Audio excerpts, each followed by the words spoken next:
எப்பொழுதும் மகிழ்ச்சியாக இருங்கள் நேயர்களுக்கு அன்பு நிறைந்த வணக்கங்கள். ஒரு ரோஜா தோட்டத்துல ரோஜா செடியில நிறைய ரோஜா செடிகள் இருக்கும். அந்த ரோஜா செடியில அந்த ரோஜாக்கள பார்க்கும்போது நமக்கு எவ்வளோ சந்தோஷமா இருக்கும். எவ்வளோ கலர்ஸ்ல எவ்வளோ அழகழகா ரோஜாக்கள படைச்சிருக்காரு அப்படின்னு நினைச்சு, அப்ப எவ்வளோ அழகா இருக்கு அப்படின்ட்டு அவருடைய படைப்பை நினைச்சு நம்ம ரொம்ப சந்தோஷப்படுவோம்.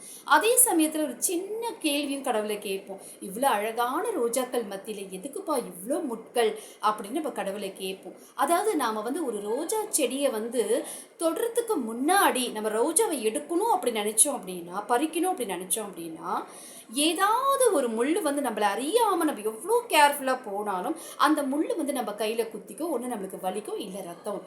அதை தாண்டி அந்த ரோஜாவை நம்ம பறிச்சு இந்த கையில பார்க்கும்போது அவ்வளோ சந்தோஷமா இருக்கும்.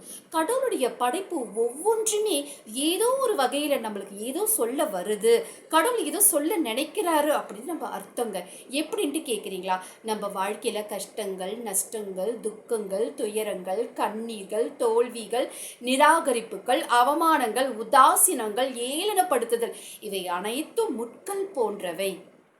அதையெல்லாம் தாண்டி நம் ரோஜாவை தொடுவது என்பது, இதையெல்லாம் தாண்டி வாழ்க்கையில் நாம் சாதிக்க வேண்டிய விஷயங்களை சாதிக்கும் போது சந்தோஷம், மகிழ்ச்சி, ஆனந்தம், பேரானந்தம், மிகப்பெரிய வெற்றி அப்படின்ற ஒரு மகிழ்ச்சியான ஒரு ரோஜா மலரை போன்று நம் வாழ்க்கையில் சந்தோஷங்கள் நிலைக்கும் அப்படின்ற ஒரு விஷயத்தை கடவுள் ரோஜா செடி மூலிமா நமக்கு, அதாவது நமக்கு சொல்ல நினைக்கிறாருங்க. யோசிச்சு பார்க்கலாமா?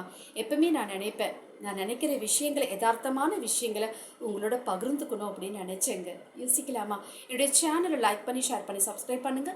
என்றும் அன்புடன் உங்கள் உமா மகேஸ்வரி. நன்றி, வணக்கம்.